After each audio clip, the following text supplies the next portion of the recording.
Welcome to After Party. Happy Monday, everyone. I'm back from San Antonio, and if you stick around for the whole show, you're going to get some behind-the-scenes details, some behind-the-scenes pictures. It's going to be a blast, so make sure you stick around for that. It was a blast being on the Megyn Kelly tour. I think there's tickets still available over at megynkelly.com for the next leg. I'm so excited. Even the videos that are coming out from all of the stops are a blast to watch. They've been super fascinating. The live format is totally different.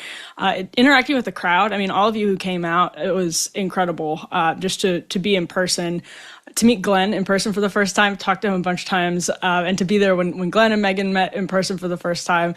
It was awesome. So stick around for the end of the show to get some behind the scenes details on our tour stop in San Antonio. The video is now up on the Megyn Kelly channel. We're joined tonight by Shelby Talcott and Andrew Klavan. Going to bring Shelby in just one moment. We're going to talk about Donald Trump actually addressing the chatter about whether he's planning to run for a third term, legal justifications that might be flying around the executive branch over strikes off the coast of Venezuela. An incredible, damning new survey that leading Democrats put together about their party's problems. New comments from Gavin Newsom, Karine Jean-Pierre, and Kamala Harris, a beautiful trio. They are just proving the point of that giant survey I just mentioned. And actually, before we went to air, Tucker Carlson dropped a long conversation with Nick Fuentes. So I am going to get Andrew's reaction to one part of it as it relates to men and colleges, because there was an Atlantic article on what's happening in college campuses that I think Andrew will have some great insights into, and some new updates, believe it or not. This is going to feel like a summer throwback. It's October, people. We're still talking about Sydney Sweeney and American Eagle. Actually, I have a pretty interesting clip from the CEO of American Eagle reflecting on what happened and why the company did not cave to all of the different pressures, what was happening actually in their own C-suite level, some great stuff to come. So before I dive into all of that, let me just bring in, well, first, subscribe. I'm so bad at plugging the show, but you need to subscribe. If you haven't subscribed, I forget because there's so many generous people with their subscriptions. But make sure to subscribe on the podcast format. Subscribe on YouTube if you haven't yet. It helps us a lot. We appreciate it. And man, do we have some good guests coming up in the near future. So subscribe. And speaking of our great guests, let's go ahead and bring in Shelby Talcott, who is the Semafor White House correspondent and one of our favorites here at After Party. Shelby Talcott, welcome back. Thanks for having me. I want to start with Donald Trump actually addressing rumors that he might run for a third term. And this most recent wave of speculation kicked off after Steve Bannon sat for an interview and said this. Let's roll S1. Well, he's going to get a third term. So Trump 28. Trump is going to be president in 28. And people just ought to get accommodated with that. So what about the 22nd Amendment? There's many different alternatives. At the appropriate time, we'll lay out what the plan is. But there's a plan, and President Trump will be the president in 28. We had longer odds in 16 and longer odds in 24 than we got in 28. And President Trump will be the president of the United States, and the country needs him to be president of the United States. We have to finish what we started. All right, so that was a conversation with The Economist. Let's roll now S2, Donald Trump addressing this wave of speculation himself. No, you'd be allowed to do that, but I wouldn't do it. I think it's too cute. Yeah, I would rule that out because it's too cute. I think the people wouldn't like that. It's too cute. It's not, it wouldn't be right. Shelby, there he was addressing the possibility that some have raised. J.D. Vance might run at the top of the ticket with Donald Trump in the vice presidential slot, and then Trump jumps in. So with Bannon coming out in front, saying that in The Economist, Donald Trump addressing the speculation directly, saying, I would love to serve a third term, but we'll have to see, essentially, and then weighing in on his potential successors. What the heck is going on? It is your job to know this, Shelby. Tell us. I mean, I think that this is all sort of trolling from Donald Trump. I mean, if he ran for a third term, forget about the sort of legal issues that it would raise. But he would be, 82 years old at that point? I think that he says these things in part to sort of rile up the media and Democrats. But everybody I talked to inside of his orbit when I've asked about this, because this has been a long-standing thing throughout this entire administration, right? Throughout this past year, he's been asked about it multiple times. There's been the idea raised. First of all, I do think Steve Bannon genuinely thinks that Donald Trump is going to run for a third term. I personally disagree with him. Maybe he knows something that I don't. But whenever I bring it up to people in Trump's orbit, they kind of just like laugh about it. And I really think it's just something that they like to use to rile up the media and Democrats. I can't see it happening. Shelby, of course, everyone is reacting with calm and sobriety, especially over on The View. Let's roll this clip from The View of them reacting to all of this, because I think it kind of makes your point. Listen, there's certain people in Trump's orbit who, when they tell you what they're going to do, I really listen, and I would put Steve Bannon at the top of this list. Alyssa would know. I have come to the conclusion that he is most definitely going to try to remain in power, because remember that East Wing, it's going to take a long time to build that. He is hooking up the White House because he doesn't plan on leaving it. Well, I told y'all that. I told y'all that years ago. That he had he was not going anywhere. He said it. He said, "I want to be president for life." Yeah. I heard him say it. I watched his lips move, and I thought, he means this. Yeah. This is a guy who's got authoritarian envy. He goes around to these countries and he loves he wants the parades, he wants the arches, he wants the ballrooms, he wants to be an emperor, he wants to be an authoritarian. Paying no attention to the Constitution, that's the way Ortega does it, that's the way Chavez did it, that's the way Maduro does it, that's the way Putin does it. Putin's been around forever. Okay, so Chavez, Maduro, and Putin in that claim from Ana Navarro. But Shelby, actually, I wanted to see if you might address something that Whoopi Goldberg said. Actually, it was Sunny Hostin and Whoopi Goldberg about the ballroom. Mm-hmm. My interpretation about the ballroom, actually, is that he's rushing. He didn't go through the approval processes because he wants to put his mark on the building itself, the structure, before he leaves the White House. Is that fair? Are you hearing anything similar to that? Yeah, I think that's exactly right. And I've had Trump officials and people close to him tell me as much. I mean, the ballroom isn't also the first thing that he's done to make his mark, right? Mm-hmm. He started with the Rose Garden. He paved it over. Now when we go back there, and he did that fast. He did that very quickly.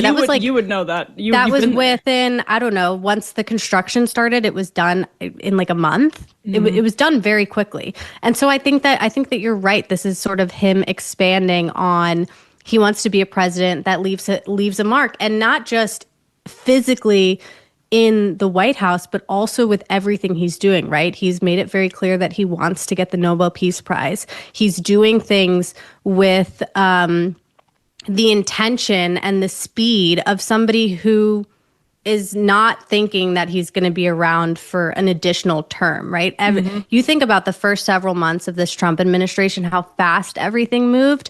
That's because, and I've had Trump administration officials tell us this, they're thinking of this term, his last term, as 2 years, not 4 years, because who knows what happens after the midterms? Who knows if they have the House? Who knows if they have the Senate? It might become much more difficult for him to get things done. And so I think all of that sort of supports the idea that when Donald Trump sort of hems and haws about whether or not he's going to run for a third term, he likes causing the drama and the speculation.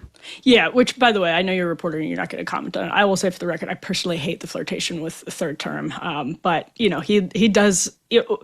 This is actually a good segue to the next question, Shelby, is Bannon going out in front of Trump, making this argument. He is basically sees himself as a chess player in media and in politics, and where media and politics overlap.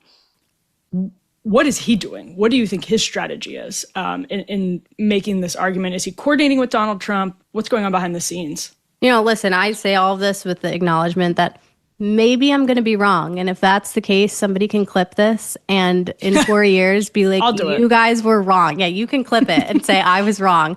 But I think also Steve Bannon sometimes tries to will things into existence, right? And because he is such a chess player, he knows how to play the game. He knows how to raise the drama, how to raise the stakes, how to bring a possibility that people maybe weren't even thinking about to the forefront and have it become a conversation. In any other circumstance, it wouldn't be a conversation.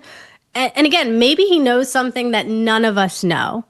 But I just think in all of my conversations with Trump officials and in everything that I've seen with this administration, this is more of a, Donald Trump likes the drama that it causes. He also never likes to sort of rule things out, regardless of how, out of pocket it may be. You always hear him sort of hem and haw with almost every answer, right? Like he rarely shoots things down officially. And so I see it kind of as Bannon trying to place those chess pieces and will it into existence.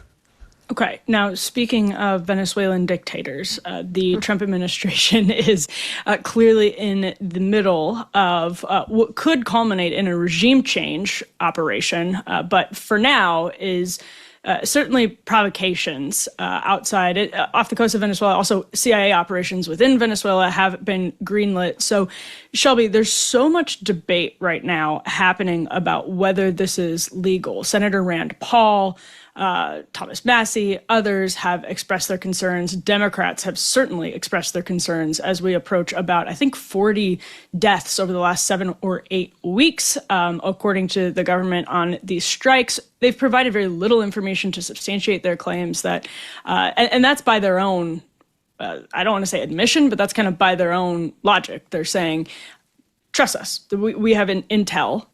These are narco terrorists. We are taking them out. And so, on the other hand, presidential war powers are extremely, extremely broad.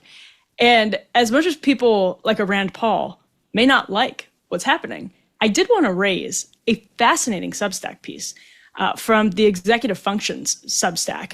And this is quite an interesting argument. And I suspected something like this would surface sooner rather than later. So Executive Functions writes, many commenters have argued that the Trump administration's Venezuelan boat strikes are unlawful. Marty Lederman, for example, maintains that the strike lacks any basis in Article 2 and violates the assassination ban as well as the criminal murder prohibitions in the U.S. Code and Uniform Code of Military Justice. The Trump administration, though, has concluded otherwise. Charlie Savage reports in the New York Times that, quote, and this is the key, the Justice Department's Office of Legal Counsel, which Mr. Trump sidelined for most of the year until appointing an official lead in August as preparations for the attacks ramped up, has produced a memo apparently blessing this campaign. So this classified, unpublished memo is crucial inside the government because it confers a, quote, golden shield, as it's been called, of immunity from criminal prosecution on anyone who acts in reliance on it. So this is not the argument that the administration itself has been making publicly, but it seems to have gotten into the New York Times.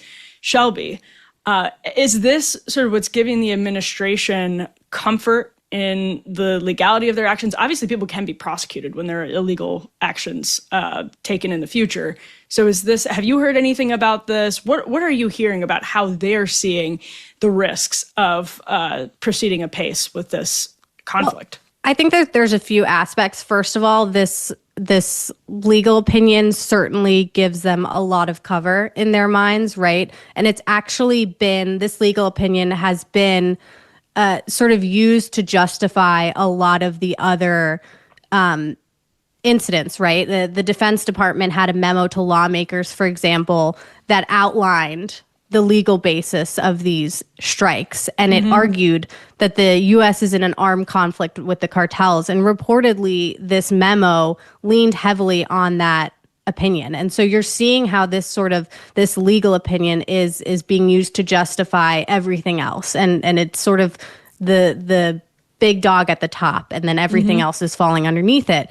But I also think that when I talk to Trump administration officials about this, I think that they believe that there's not going to be a significant amount of pushback. And really, so far, there hasn't been. The majority of Republicans are okay with what's happening, right? Even if they say, oh, we don't really love this, there hasn't been significant action to push back on the Trump administration. And I think that's because the administration's argument is, well, what are you going to do? We're saying that these are drug boats. We're saying that these are cartel members. If you push back on us, then you're essentially saying that you are for these drug boats or these drug cartel members, right? And so it's a really touchy subject for lawmakers, and I think that's part of the reason why we haven't seen more pushback. I mean, even there's some Democrats who are for these boat strikes, but certainly the legal opinion and that Substack article I found really interesting because it really laid out how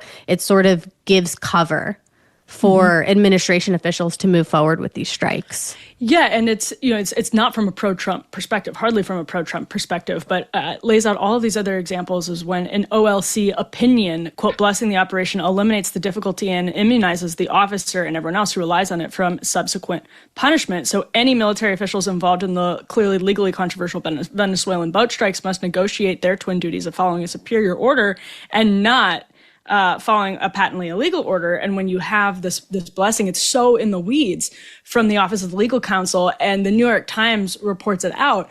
I don't know, Shelby, I just think it seems to suggest that the admin is very comfortable with the politics of the strike, and actually that presidential war powers have become so broad that you could kind of, it's sort of like the opposite of being able to prosecute a ham sandwich. You can prosecute the war version of a ham sandwich if you're the president. Yeah. Like you can find a way. Yeah, I mean, and this Substack lays it out pretty well, I think, as somebody who is obviously not a lawyer.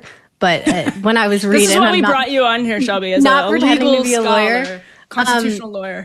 But it does seem to be so broad that the question is, how would you be able to prosecute when you have essentially the U.S. government telling people legally you're okay to do this, right? And that's kind of one of the aspects of this Substack is you have this government legal opinion, the top dog saying to lower level people, you're allowed to do this. You are legally justified in doing this, which then makes it very difficult to prosecute for it. So I do think that the Trump administration is extremely comfortable. And I also think that this is an example of the Trump administration really pushing the boundaries. And we've seen this in a lot of different ways. Pushing the boundaries in terms of they know exactly what they want. They know the end goal. They know what they want to do. And this time around, compared to the first term, they have a lot more people who are allies of the president and who are on board fully with what this administration is trying to do. And so you're seeing them use levers and push things to an extent that we really didn't see in the first administration. And I think this is a prime example. Last question, Shelby. There's a lot of reporting that much of this Venezuela effort is being fueled by Senator Marco Rubio. Is that what your sources say? A lot of this is coming from state, but actually particularly from Rubio himself. Yeah, I think it's no surprise. Marco Rubio has long had very strong opinions on Venezuela. He has been open about how he feels about Nicolas Maduro. I also think Stephen Miller is extremely involved in sort of the drug cartel aspect of it. And so you have multiple people on board, but you do have a whole group of Trump administration officials who are driving it. And I would say Rubio and Miller are sort of the two top dogs in this scenario. But the ultimate question, of course, is this really about drugs or is it about regime change, right? And I have my opinions on that. I think we're going to find out. But certainly it seems like the administration is not going to continue to just strike by air. I think there's going to be escalation, certainly. Oh, interesting. Stephen Miller being involved certainly suggests that a regime change may be a situation where you're able to deport more Venezuelans as well, that might be something on why it would be a priority for him. That could possibly be the case, Shelby. If you have a friendly regime that isn't Nicolas Maduro, you're able to say, we're landing the plane, more deportations. Maybe that has something to do with Miller's portfolio being involved. Yeah, I mean, I also think just the drug cartel aspect, the immigration aspect, all of that has brought his involvement into things. But certainly Rubio is one of the people in the room when they're making these decisions. Like I was told a month or so ago, it's the VP, the president, Hegseth, Rubio. Like those are the people in the room for a lot of the decision making on Venezuela. And what a lot of them have, they're all on board with what has been happening. And I think when you're talking about regime change, no one in the administration has openly said, we want regime change, but they've made it very clear that they think that Nicolas Maduro is an illegitimate leader.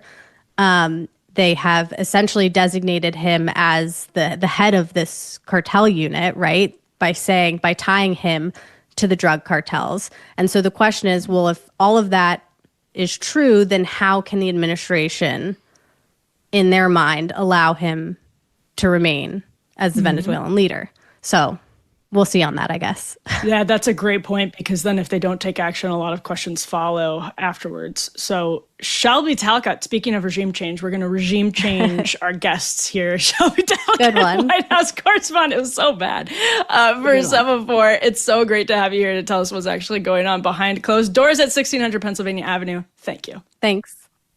All right, Andrew Klavan will be with us in just one moment. But first, have you ever noticed those very creepy ads that pop up on your phone and seem to know exactly where you've been, what you've bought, even what you've been talking about? You've probably asked yourself, is my phone monitoring me? The truth is your smartphone is constantly collecting and leaking data without your knowledge or consent. Every day it builds a detailed profile of your life, your location, your habits, your interests, even the people with whom you communicate.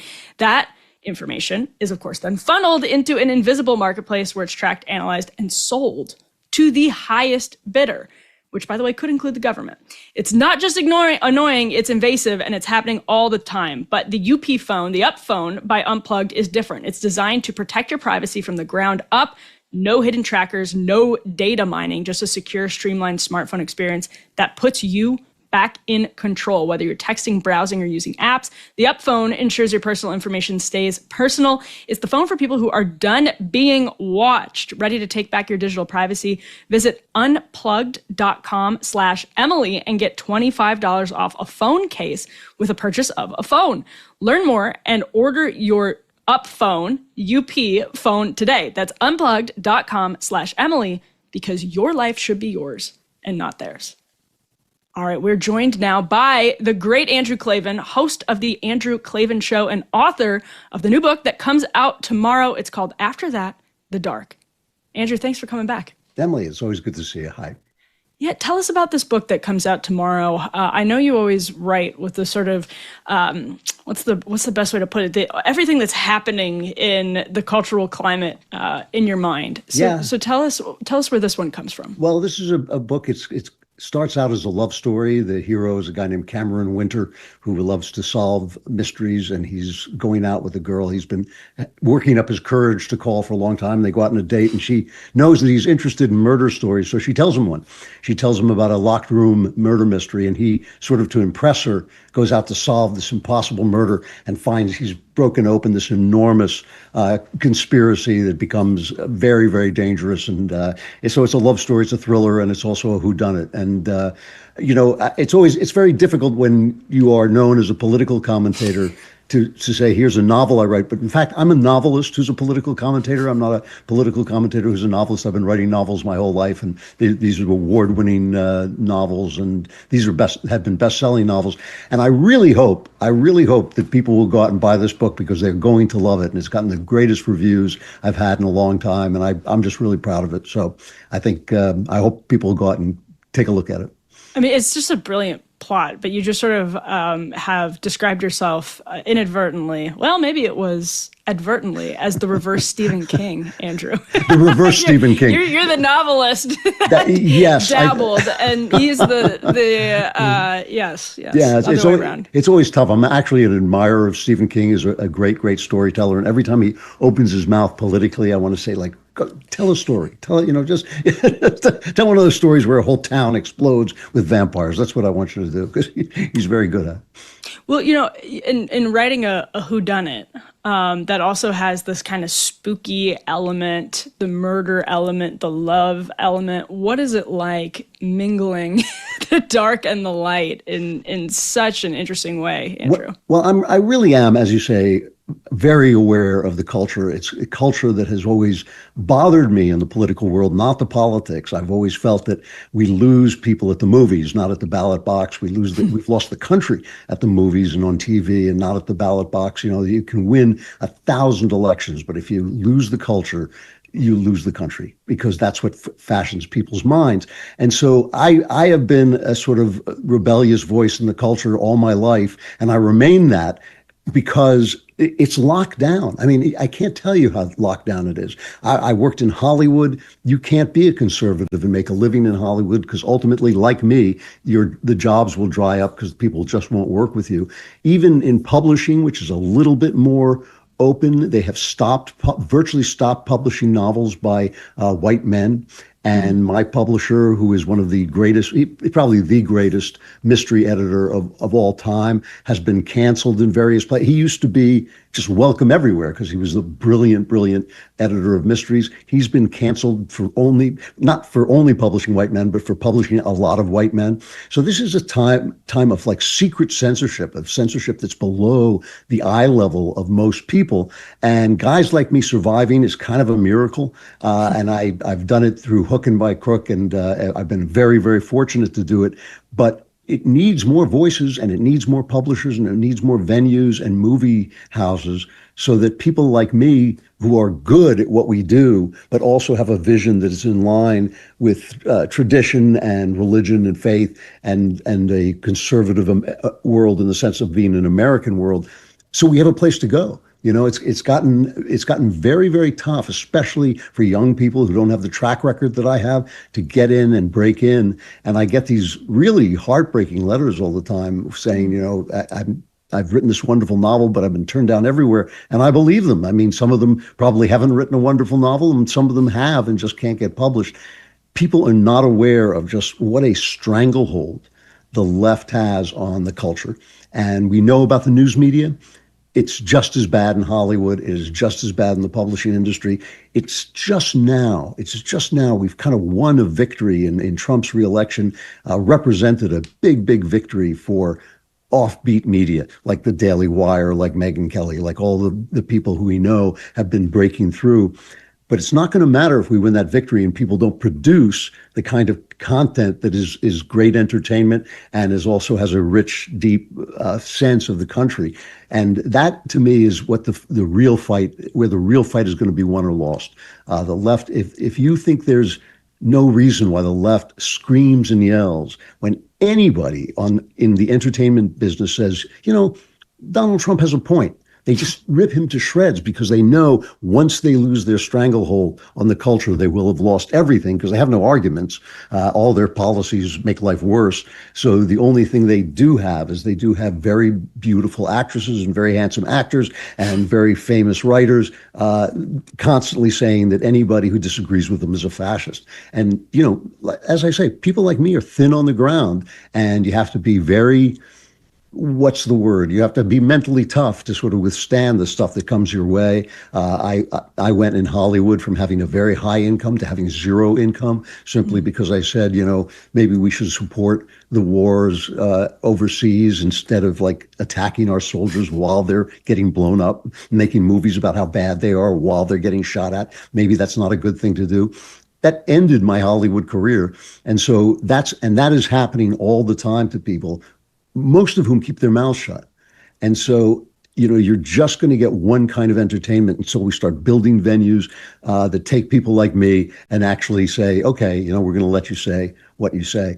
Even in my conservative little publishing house, I've had little fights about things where I just say, like, I'm not cutting stuff out because the New York Times is going to be offended. In fact, if I can put stuff in that offends the New York Times and still make it a great story and not make it a polemic, I'll do it. I think it's just important that you hear the way the world really is instead of the world the way the left wants you to see it. Well, not one publisher, and I'm not saying that it's racism or sexism, but not one publisher has taken my Matt Walsh, Andrew Klavan fan fiction novel, which I think is quite good. I cannot. That's amazing. That's insane. If only that were real. If only that were real. I'm actually going to go a little bit out of order here because I plan to talk about the Democrats right now. But in a way, I kind of want to talk about the right. This Atlantic article by a Stanford student was fascinating. It was published just the last couple of days. And the young woman writes, "What outsiders might not understand is that, at least in my experience, the appeal of conservatism on campus today isn't really about Donald Trump or Trumpism or any other set of ideological beliefs. At the level of national politics, the GOP is full of Trump loyalists who refuse to break from the party line, even as some of Trump's prominent followers outside government have broken with him on certain issues. But at Stanford, the conservative culture was full of diversity and contradiction." And this actually was in my head as I saw Tucker Carlson drop like a 2+ hour episode with Nick Fuentes just like an hour or so ago. And I wanted to run this clip by you, Andrew, of Nick Fuentes talking about how he has this sort of claim to being marginalized. He's trying to tell the story about how he's been marginalized by the institutional right. And at one point had a sort of infamous brush up with Marjorie Taylor Greene. So let's go ahead and roll this clip. It's S10.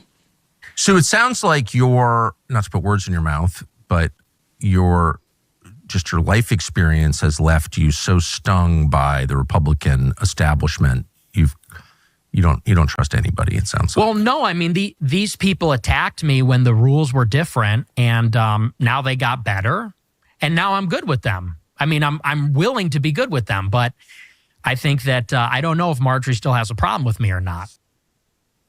So the reason I'm connecting points A and B here, Andrew, and I'm curious what you think, is just this will manifest, this institutional distrust will manifest in some ways that are healthy, and it will manifest in some ways that are unhealthy. And that strikes me as something people still don't understand about the Trump era and the kind of young right. It's not sort of like institutional country club, Alex P. Keaton, young conservatives. It's some of that, and then it's some of something else. Well, yeah, I mean, the thing that you have to be careful about is there's going to be a reaction. The left has been oppressive. They've been insulting. They've insulted people's religion. They've insulted people's nation. They've insulted people's values. You've tried to turn morality on its head. They brought pornography into elementary schools. And then when people tried to force it out, they had set the FBI on them. And they call us, they say, oh, they're just waging a culture war, but it's only a culture war once we start to fight it. So listen, if you are a wise person and a person who's contained within yourself and a person whose values grow up from within yourself and from within the things you know, you don't react to them. You simply defeat them. And I think that's what we've done. I think we actually have broken their stranglehold on parts of the culture and have an opportunity to take the culture back. We're not going to be able to do it with people like Tucker Carlson and Nick Fuentes. I think Tucker having Nick on and just sitting there credulously, as he always does with right-wingers who hate Jews, he always just sits there credulously and sort of believes every tale of oppression and exclusion that they tell. But Nick, who I don't hate Nick in any way. I mean, I think he's an intelligent guy. I think he could be a better man than he is. But he sits there and says that he is called anti-Semitic for criticizing Israel. But he's called anti-Semitic because he doesn't like Jews. I mean, I don't care.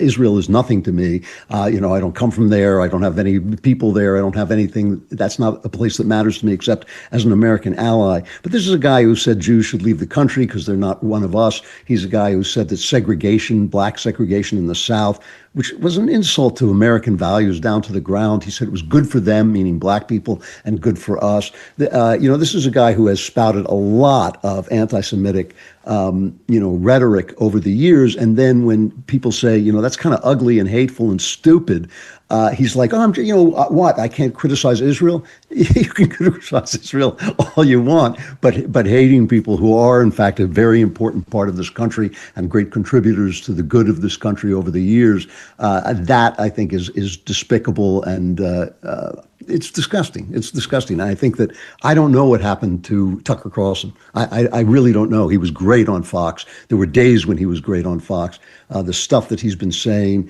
hosting, again, credulously, a history hobbyist who says the Holocaust was was a mercy killing. Hitler just took too many prisoners and he didn't want them to starve painfully to death, so he did them the favor of gassing them by the millions. It's just not true. Those things aren't true. It's not true that we bombed Nagasaki because Christians live there. It's like those things are not historically true. And so this is a part of the right that is enticing to young men who feel that they have been penalized for being penile, for being men. Sorry, but I mean, I couldn't help myself. But they have been called toxic. Their manhood has been looked down upon. They're told that they should step out of the way and let women do the jobs that men should really be doing. And I don't blame them for being angry. I'm a little startled when I find out how angry they are. I don't blame them. So the way this works is really simple. Talking about hating the Jews as if they were this powerful people, and they are, and in some ways they are powerful people, but hating them for your failures gives you a sense of strength. Emily, it is always a sign of the devil at work when somebody offers you strength that makes you weak. It's always, just take this heroin, you're going to feel great. Just watch this porn, you're going to be tough. Just hate women, things are going to go great for you. And that's what they do with the Jews. And I think that when you think it through, what we're having now is this kind of debate within the right, is do we still believe in the republic that was handed down to us from the founders? Do we still believe in that? Or are we in a post-liberal world where guys like Hitler made some kind of sense, where strong men, will get rid of all these enemies that we have, these leftists? And that's the debate. And young men are being told that the strong way forward is kind of a fascist way forward. It's the Hitlerian, hate the Jews, don't listen to any of this, love your neighbor stuff. Don't listen to anybody who doesn't have the same religion as you or anything like that. But that's actually the action of a weak man. If you think about it, in a fascist state, there's only one Führer. Everybody else is a toady. Everybody else is like, oh, please, sir, yes, sir, no, sir. That's what you do when you have a Führer. That's the way it works. When you live in a republic and each man is free, then each man can learn to be a man. And, I'm a person who considers myself every bit as good as that guy in the highest office in the country. I'm not afraid of Donald Trump. I'm not afraid of anybody because I grew up an American and I know that I'm as good as any man out there.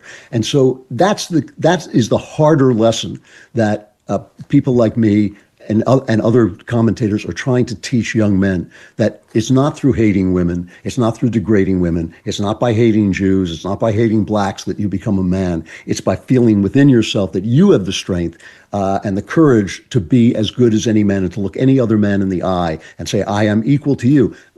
I'm not equal to LeBron James on the basketball court, but before God, I am equal to LeBron James or any other guy. And that's the mode of a republic. And only a republic gives you that power, that individual manhood power. So the thing is, guys like Nick Fuentes are selling you a bill of goods. They're selling you this idea that if you hate, people who you feel are more powerful than you, that will somehow make you powerful. If you go online and say, you can just hear the weakness in their voice. They say, silence Jew. They'll tweet things like that. You think like, you're a pansy. Anybody who says that is just, a Nancy boy sitting in his mother's basement pretending to be a king.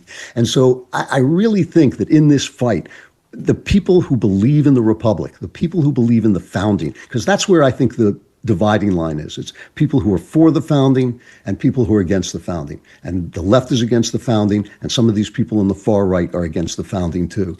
But I believe in the founding, and I believe that's the way forward for men. That's like what real manhood is saying, you know what?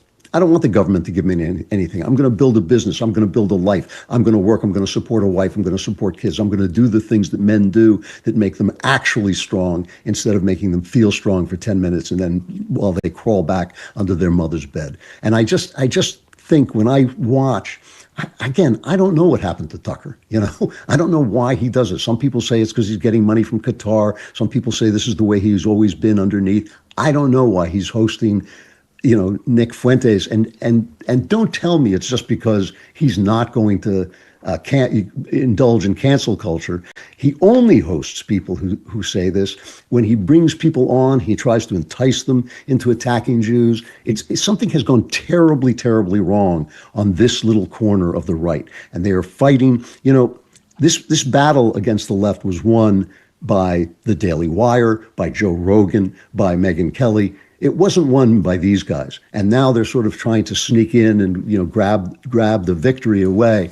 I don't think they're going to do it. America has always thrown up haters like this, and they've always hit a brick wall because of American decency and American freedom. We don't want to give up our freedom. We don't want a Fuhrer. We don't want people, telling us that the guy next door, who's my pal, can't live here because he's black or he's Jewish. That's not what Americans have been about over time. And so we'll see if that's still true. We'll find out. But I'm not going to be shy about saying that these guys are wrong. They're just wrong. And they say things that aren't true.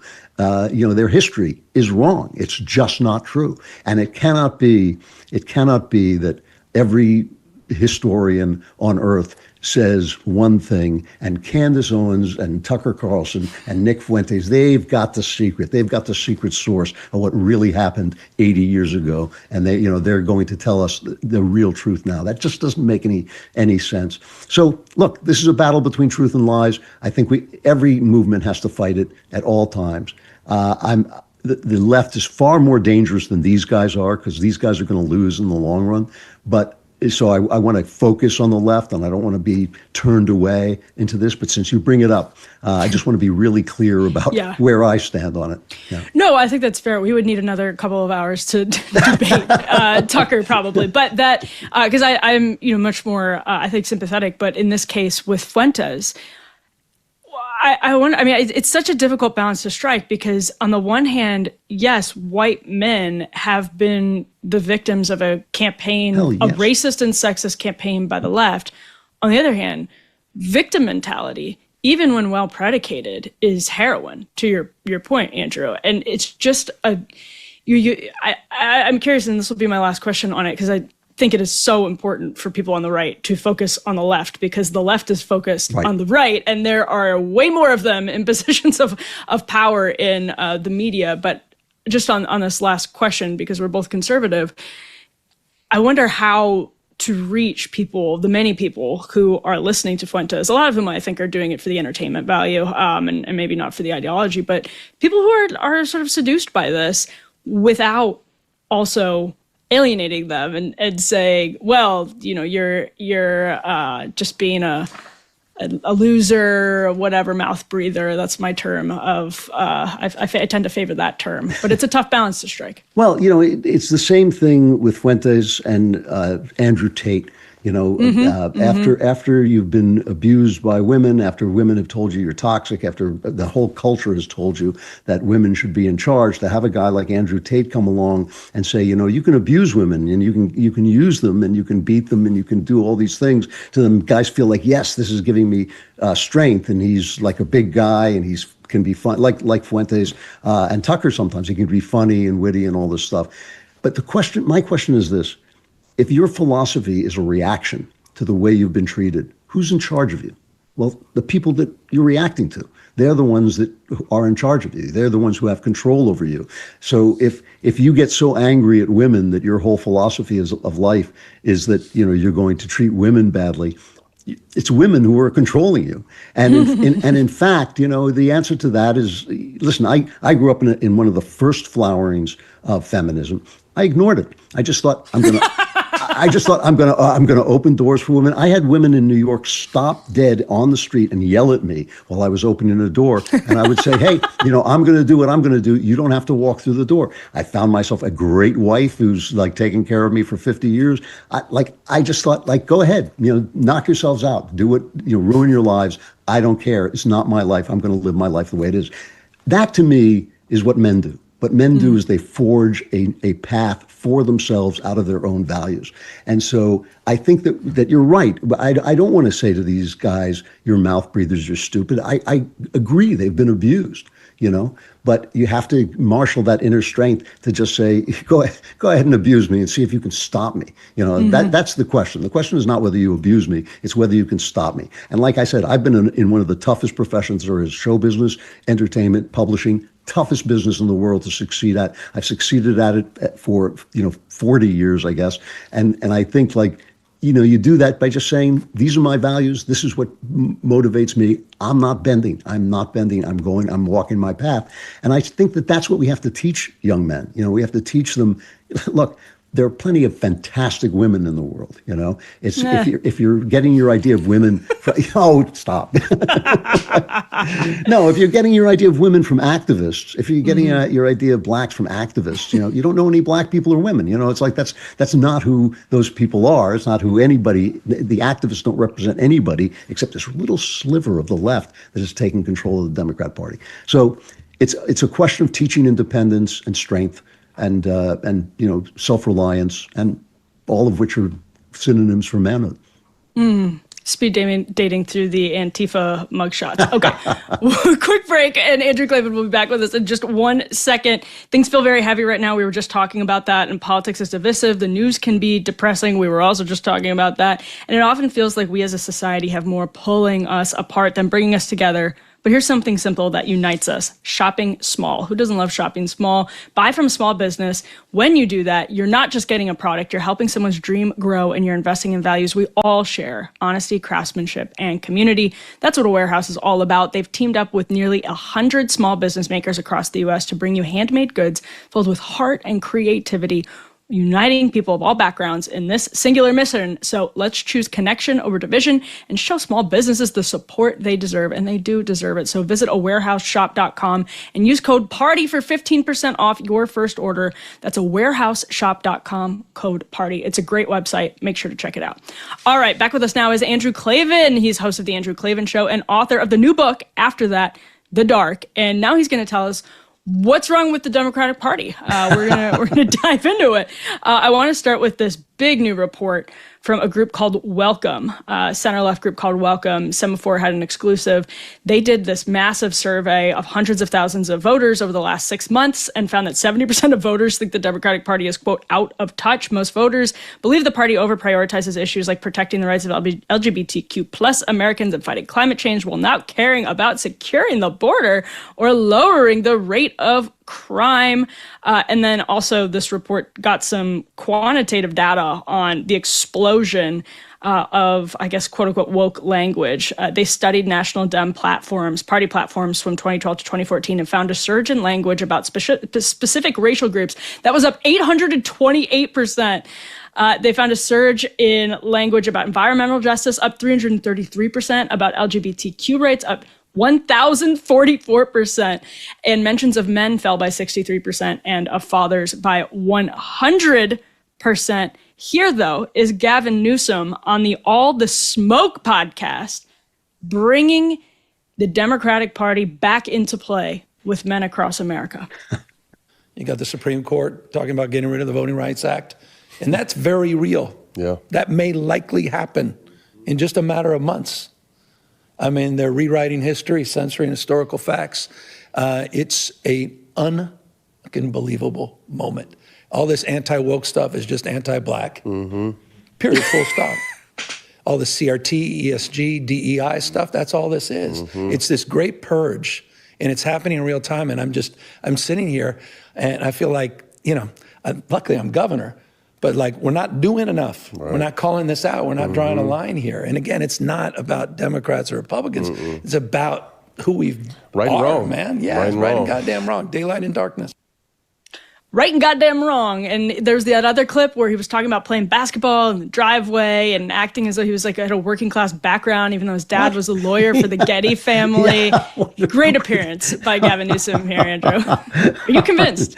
Yeah. Well, first of all, I am shocked. I am shocked that a Democrat would say that anyone who disagrees with him is anti-black and racist. I've never heard that before. That's amazing. And amazing that he had the original mind that could come up with such a startling new approach to political discourse. This guy, I think, is going to find when he gets on the national stage, I think he's going to find that he hasn't got what it takes. This is the thing about him. He's got hair, which I admire. I always think that's a good thing. But his state is a dumpster fire. I don't know how much time he spent in California. I lived there for about 20 years, and it's a paradise. And people are moving out. Why are they moving out? Gavin Newsom. Two words explain why people are moving out of California. Gavin Newsom. So you're governing paradise, and people are like jumping off. Please take me out of paradise. I want to go live in Texas where it's 100 degrees in the shade. I want to go live in a desert anywhere but California, anywhere but paradise. Just get me away from Gavin Newsom. I don't think that guy is going anywhere, but he is expressive of something about the Democrat Party that poll you were referring to, that study you were referring to, also shows. And I look at it from the other side of it. What if a guy is a working man of any stripe, from white collar to blue collar, anywhere in between, and he goes out every day and he does his job, and he's honest, and he saves his money, and he takes care of the people in his life. He takes care of his wife. He takes care of his kids. If a woman is a mom and she wants to take care of, she wants more kids than she has. She doesn't want just one kid. She wants lots of kids. She doesn't want to have to leave her kid after a month and go back to work. If she wants to live that kind of life. What have the Democrats ever done for those people? I mean, that's most people. That is actually the majority of people. What have the Democrats ever done? They talk about the gays. They talk about men who think they're women. They talk about people who've broken into the country. They want to defend gangsters and make sure they get due process. They don't want drug dealers blown up in the middle of the ocean, heaven forfend. All of these people who are hurting our country, they are for. And all of these people who are just outliers in our country, never mind the people hurting our country, just people who are, on the fringes of our country, they have, oh boy, we're going to give you everything. You're going to get to the center of the country. But the regular working man and woman and their children and families, they do jack crap for them. And they don't care about them. And, the one thing, people hate Trump, people like Trump, people love Trump. But that's who he cares about. He cares about people who are doing their jobs. That's what he cares about. And I think that, you have people in New York, especially young people, following Zoran Mamdani, they say, I'm going to give you this free, and that'll be free, and that'll be free. Free is a word like dragon. It doesn't refer to anything in the real world, I mean, it's like, we know what it means, but it has no reference point in the real world. And so, how stupid are these people? Well, I guess what it is they're afraid they can't make it. They're afraid they can't do the things that they're afraid a world no longer exists in which they can do the things that most people want to do. Most people want to do their jobs and feel, self-sufficient. Most women want to be mothers and want to have children. These are the things that people want to do. It's where all the joy of life comes from. What do the Democrats do for them? Like nothing. They don't even mention them. They don't even talk about them anymore. All they do is you stink. You're anti-black. Anti-black. What a stupid thing to say. You're a fascist. You're systemically racist. Your country stinks. This country has never been great. These are the things the Democrats say. I don't know who's going to vote for them. After a while, even the people who they ostensibly support catch on. The thing about this country is that every single social movement ends up a leftist movement. So you start out with feminism and you say, women should have rights and choices. And most people, I was there when that happened. Most people went, yeah, I get that. Yeah, I get that. And then it ends up, men are toxic, families stink, and being a mother is less than being, a model who walks down a runway in her underwear. These are the things it ends up being because it's a leftist movement. And then when you say, well, I'm against feminism, people think you're against women, but no, you're against leftism. Same thing with civil rights. It starts out like, hey, blacks are being mistreated. And most people go like, they kind of are, aren't they? And it ends up with white people stink. This country stinks. It's systemically racist because it's a leftist movement. And then when you say, well, I'm against civil rights, people say you're anti-black.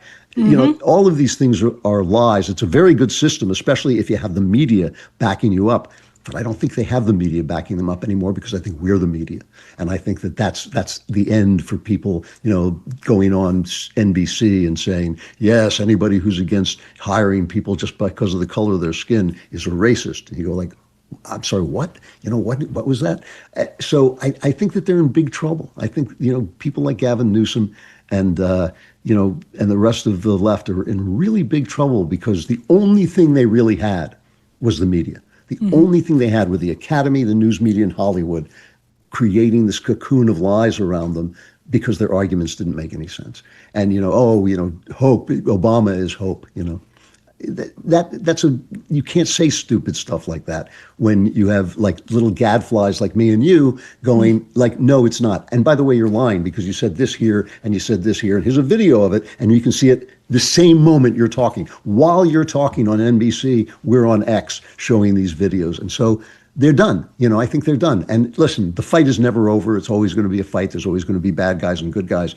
But for now, I think J.D. Vance is the next president. That's what I think. I think. Fascinating. Yeah. Who's going to protect them? Who's going to protect them from the stupidity of their own arguments? Right. I mean, we're seeing this with the Karine Jean-Pierre book tour, which I suspect you will outsell. Even those words really string together well. Yes, it is an academic tome, and includes lines like about Lady Gaga and her. Oh, good. We needn't dive into it to just make the simple point that they're now criticizing Karine Jean-Pierre because she's no longer of any use to them, and they have competition from others in the press. And they're criticizing her because she left the Democratic Party because they were so mean to Joe Biden. Yes. Yeah. Which is kind of funny, Not enough tapioca pudding for Joe Biden. Could have been more. Andrew Klavan's new book is called After That, The Dark. Go buy it. Thank you so much for joining us once again, Andrew Klavan. Really appreciate you being here. Always love to see you, Emily. Thanks a lot. Amazing. All right, quick break, and we will be back with more right afterwards. Okay, you guys always make me do this ad in the Trump voice. Recently, I learned about colostrum, the very first milk known as liquid gold that babies receive from their mothers after birth, packed with proteins, natural growth factors, antimicrobial peptides that work to enhance your immune response, reduce inflammation, repair and balance gut lining, reduce bloating, and make your hair and skin look amazing. So today's sponsor, Cowboy Colostrum, offers the highest quality cow colostrum available in the U.S., 100% made in America from 100% American grass-fed cows. They don't overprocess or strip their colostrum, leaving it whole, full fat, and high protein for ultimate nutrient density.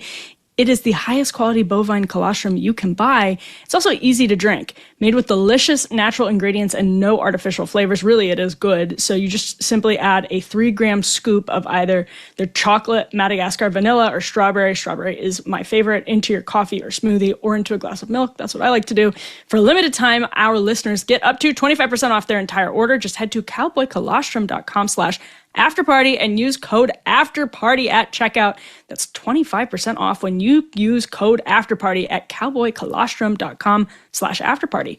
After your purchase, they will ask you where you heard about them. So please support our show and tell them we sent you. Okay. There are a couple of clips that I want to get to based on the Democrat survey that I just mentioned with Andrew Klavan, finding over the course of 6 months and consultations with hundreds of thousands of voters that the Democratic Party is out of touch, that mentions in party platforms of language about racial groups, environmental justice, and LGBTQ rights surged. We're talking, in the latter case, more than 1,000%. Most Americans found the party is over-prioritizing issues like LGBT stuff, climate change, while not caring about securing the border or lowering the rate of crime. So what is the Democratic Party to do? I actually want to play this clip of Karine Jean-Pierre, which you'll immediately note is what not to do, because I think it makes an interesting point in that direction. So let's go ahead here and roll Karine Jean-Pierre on MSNBC over the weekend. Do you have any regrets at all for anything that you said while you were speaking on behalf of this administration? She's so close to the camera. I can do it too. Look. It's a simple yes or no. You don't even No, because you're asking for a yes or no question. I want to put some context to it too. I woke up every day.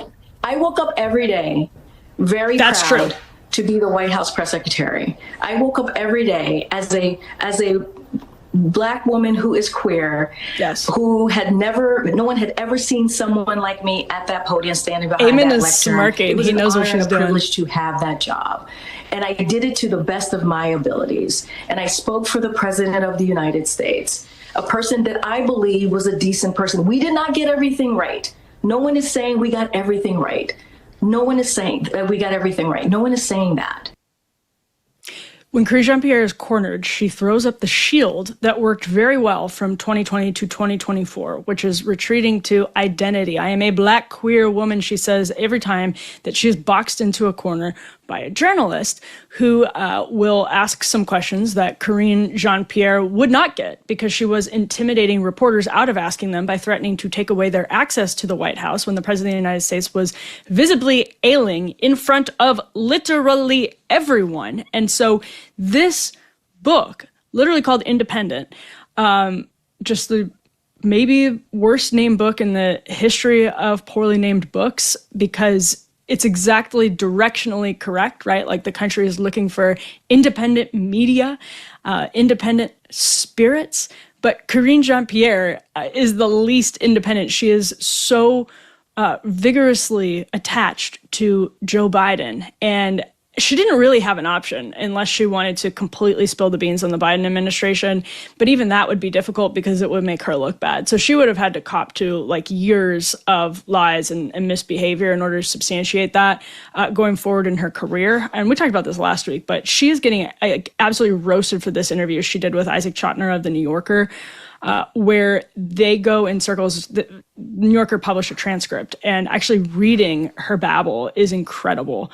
This is going to be F3. It's just when you see it in a transcript, the way she runs in circles when pressed over and over again on what are you actually saying? So Chotiner says, you argue that Donald Trump is a threat to democracy. A lot of people thought that Biden was not the best person to go up against Trump in the summer of 2024 after his debate. With his approval ratings in the basement, shouldn't those people try to give Dems the best chance to replace Trump? You're talking about Biden like loyalty was owed to him. Isn't loyalty owed to the country? Karine Jean-Pierre, no, that's not what I'm saying. I'm not talking about that. I'm saying that this is not how you treat somebody. Isaac Chotiner comes back. Is this a matter of how you treat someone or a matter of putting the country first? Very good question. Well put. Karine Jean-Pierre, wait a minute. Treating somebody with dignity is not the same as loyalty. What a distinction. I mean, the way he was treated, I had never, if you had seen something like that in the Democratic Party, please point that out. He goes, so what was an example of the way he was treated? Karine Jean-Pierre says there were lots of nasty articles. And so the New Yorker comes back with her and is like, so your problem here is that there were nasty articles. And she just once again fumbles, says absolutely nothing other than these like filler words where she's like, no. We have to be very clear. Wait a minute. And then her mind spins to come up with an answer that is, that actually like just sounds as though it's an answer to the question in the way her tone of voice.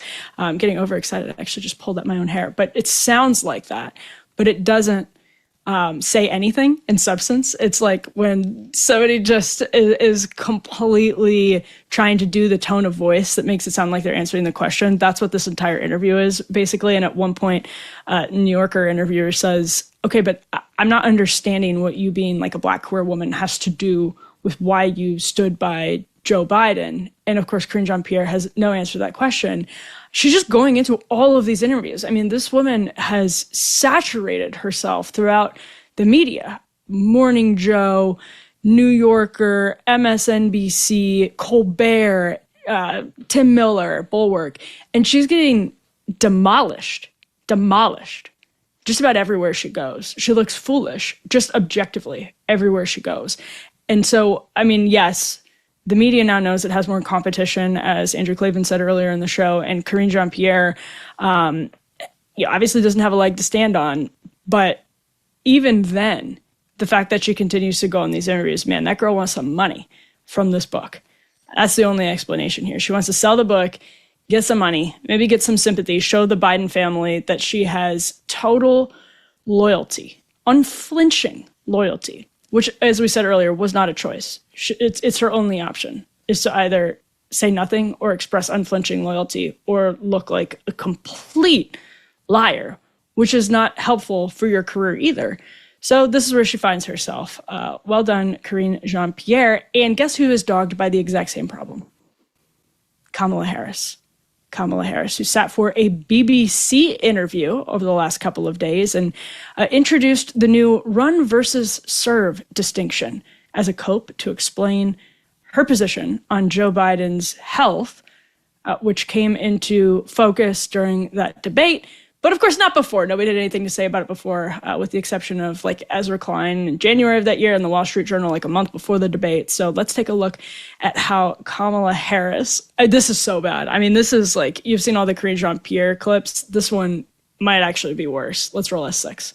There is a very serious The reporter's so confused. Between capacity to be president of the United States and the capacity to run for president of the United States. And so it is on that latter piece that I talk about in the book, about my concern about his ability with the level of endurance, energy that it requires, especially running against now the current president. But isn't it a strange message to the public to say, you know what, you need to be tougher and more able to run a political campaign than actually to be the person behind the desk in the Oval Office, to be the person making decisions in the Situation Room? So did you just not think it was that bad, or did you feel you just couldn't raise it?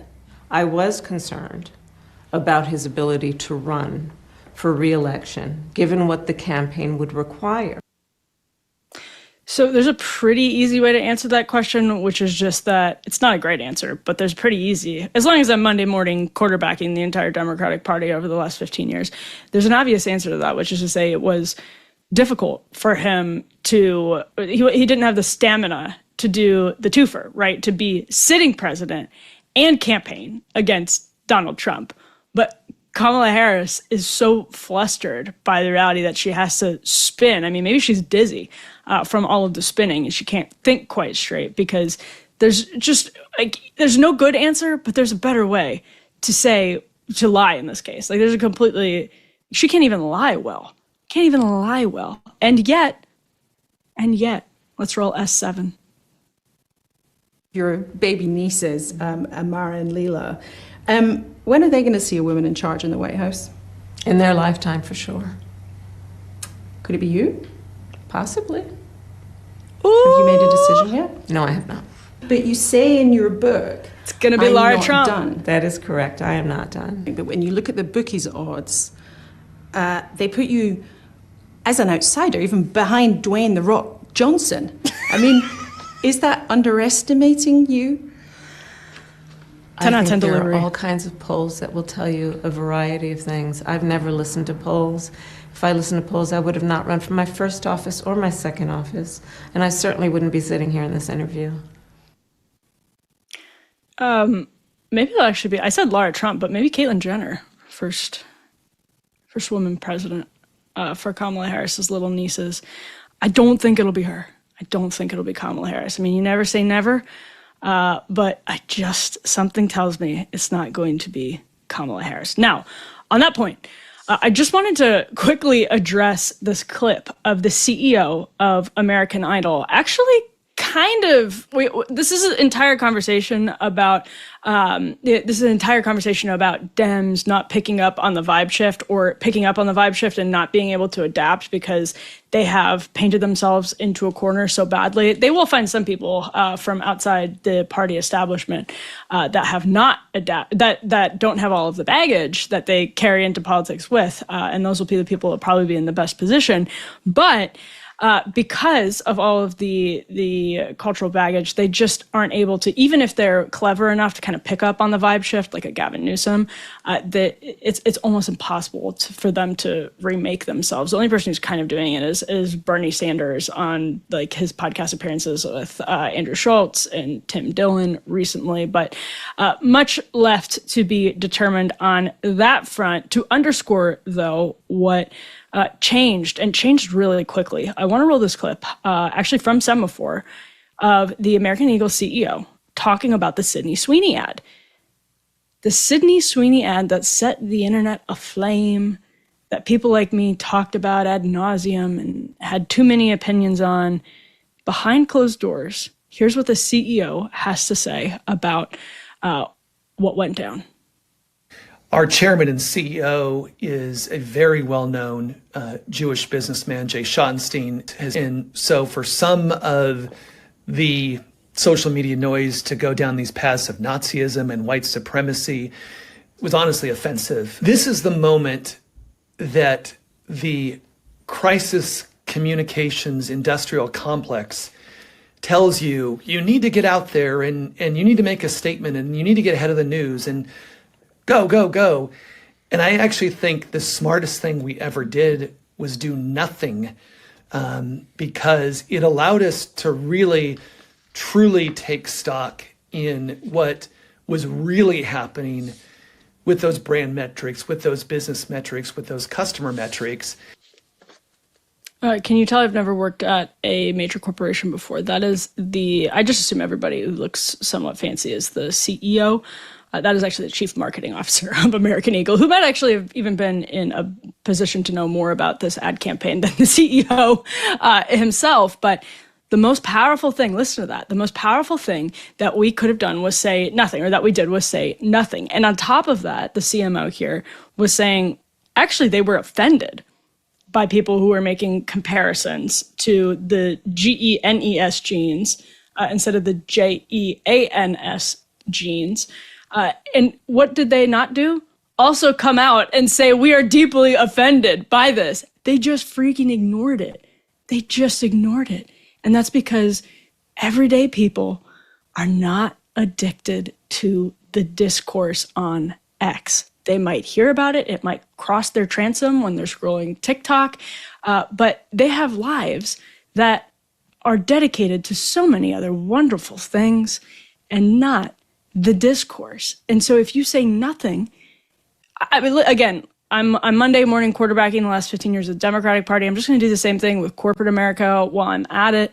I should truly be making millions of dollars a year for the value that I'm able to offer, because there's no reason that in 2015, this could have been the obvious strategy adopted by C-suites around the country.